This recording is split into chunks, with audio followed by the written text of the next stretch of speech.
Elle est devenue l'un des monuments les plus célèbres au monde, un symbole de la France. Pourtant, la Tour Eiffel n'aurait dû rester en place que 20 ans. Sa construction démarre en 1887, il y a 135 ans.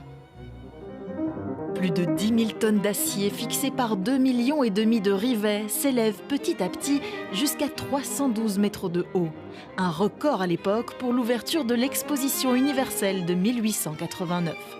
Une structure impressionnante, mais qui relève, selon cet expert, d'une méthode déjà bien maîtrisée. Ce n'est pas vraiment un exploit technique, c'est parce que tout est bien préparé, tout est calculé.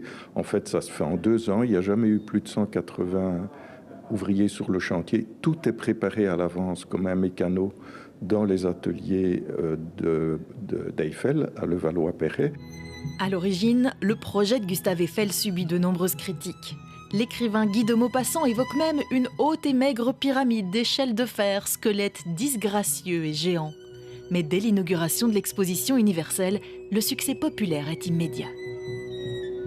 Plusieurs personnalités étaient contre l'idée d'édifier une tour de 300 mètres. C'était le défi à l'époque à la Tour Eiffel. Et en fait, le succès a été immédiat, puisque dès la première année, la Tour Eiffel a connu 2 millions de visiteurs. Un succès qui ne cessera de croître après la Seconde Guerre mondiale pour atteindre environ 7 millions de visiteurs par an avant la crise sanitaire.